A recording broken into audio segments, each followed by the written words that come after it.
Jubbaland waxaa la aasaasay 2013 inay dhisanto caqabad badan baanu kala kulannay iyadoo markaa igad iyo guddiyo technical iyo ururo badan oo jiray ay gacanta ku wada hayeen dawladdii xilligaa jirtay waxay gaadhay in culays badani ka yimaado in la dhiso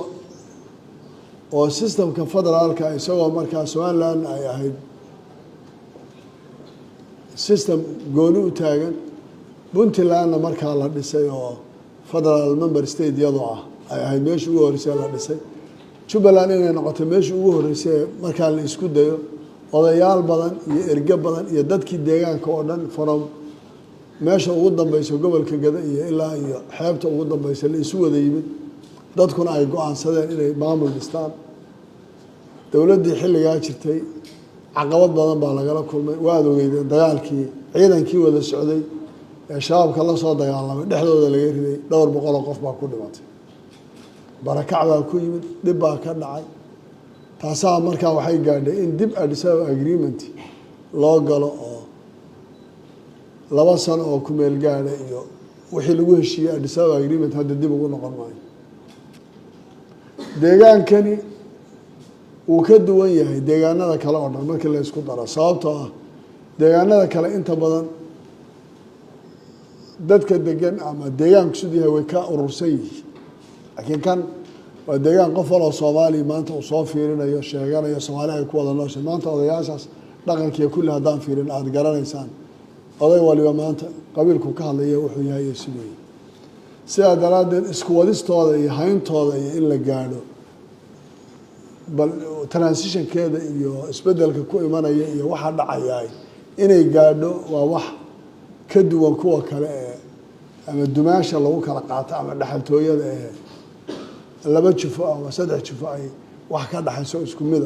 ay gaadhayso waxaan aad ugu odaynaya ana oday Soomaaliyeed marxaban bal isku dayna legacy-gan ka tagayna inuu noqdo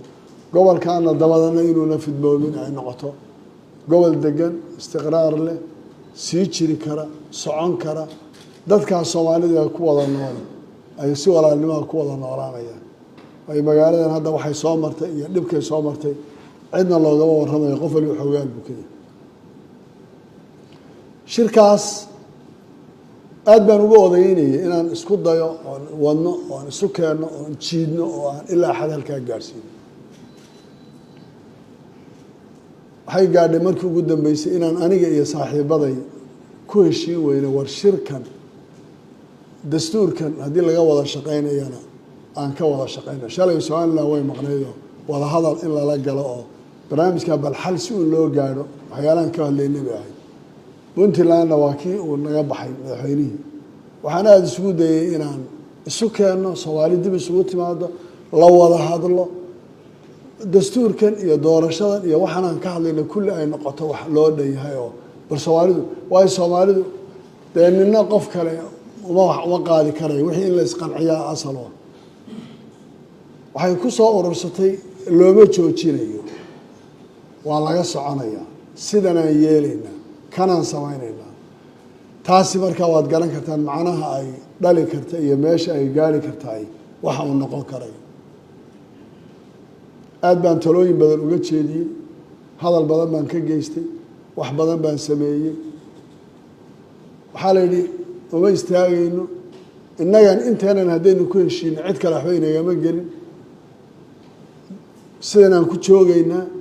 sidanaan maamul ku nahay sidanaan ku dhisanaynaa maxaa inaga maqan